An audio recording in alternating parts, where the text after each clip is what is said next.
Hello friends, स्वागत करुच्ची ज्ञान भंडार चैनल पुणी एक राशि वीडियो रे। तो आज मंगलवार 27 मार्च 2018 केमिति कटिबो आपणकर दिन।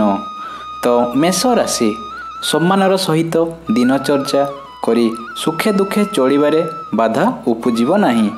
निकटस्थ स्थानकरे भ्रमण करी आनंद सह कष्ट अनुभव करि पारंती। कर्मक्षेत्रटी सुदृढ़ हेबो। प्रतिकार पिता माता को आज्ञा पालन करंतु। वृष राशि चाकरी क्षेत्र रे उन्नति करिपारिबे।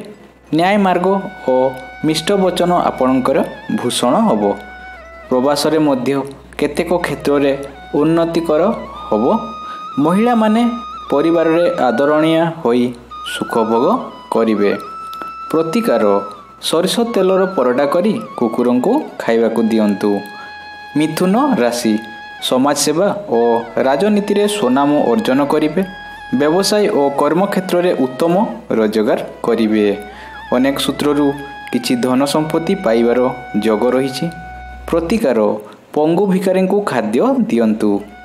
कर्कट राशि पारिवारिक क्षेत्र रे गोटिए पाखरे स्नेह श्रद्धार स्रोत छुटी थिला बेले अन्य पाखरे अपेक्षा और अशांतिर निया कुहुड़िबो। अभाव अनटन पाई व्यय संकोचन हबो। प्रतिकार भिखारी को निराश करंतु नहीं। सिंह राशि वाद विवाद परीक्षा प्रतियोगिता माली मकर्दमा और साक्षात्कार रे कृतकार्य हेबे। राजनीति रे प्रशंसित हेबे। शारीरिक और मानसिक स्थिरता देखा देबो। प्रतिकार बेल काठरे चंदन घरी धारण करंतु। कन्या राशि माली मकर्दमा और साक्षात्कार सफल होबो। कर्म क्षेत्र रे सहकर्मी और उपरिस्थ कर्मी ठारू प्रशंसित हेबे।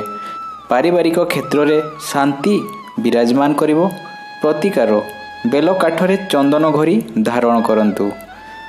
तुला राशि कर्म क्षेत्र रे अनेक दिनर अभिलाष पूर्ण होबो। व्यवसायी माने नूतन वाणिज्य परिकल्पना करिवे और खाद्य व्यवसायी माने प्रचुर लाभ करिवे। महिला माने अनेक कार्य निजे समाधान करने साहस बांधिबे। बिछा राशि व्यवसाय और कर्म क्षेत्र रे प्रशंसित हेबे। राजनीति रे कृतकार्य हेबे। महिला माने अधिक भाग्यवादिनी होई निज गोड़े निजे ठिया हबाकू साहस बांधिबे। प्रतिकारक चना डाली मंदिर रे दान करंतु। धनु राशि वृत्तिगत दृष्टि चंचलता सुरक्षित रहिबो। भातृविवाद जमीबाड़ी और घर जगह नहीं थिबा द्वंद्वर समाधान होइजिबो। संतानक उन्नति रे अत्यंत खुशी हेबे। प्रतिकार केशर हलदी चंदन मस्तकरे धारण करंतु। मकर राशि जमी जमा संक्रांतीय गुरुत्वपूर्ण कार्य संपादन होबो। मानसिक चाप वृद्धि और स्वास्थ्य संकट सृष्टि होबो। क्रोध को दमन करी हस खुशीर वातावरण सृष्टि होबो। प्रतिकार ग्राम्य देवादेवी को भोग लगे पिलांकु बांटंतु। कुंभ राशि परीक्षा प्रतियोगिता और साक्षात्कार रे विजयी हेबे। दाम्पत्य कलह पारिवारिक स्तर रे स्वार्थ प्रवृत्ति अधीन होई संपर्करू मधुर स्वाद अनुभव करिवे। अनेक क्षेत्र रे स्वाभिमान रक्षा होबो। मीन राशि शारीरिक सुस्थता सह मानसिक शांति देखा देबो।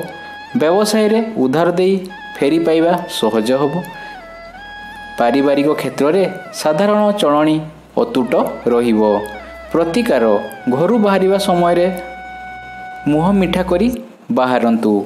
तो आज तो जानिले केमती कटिबो आपनको दिन 27 मार्च 2018। धन्यवाद।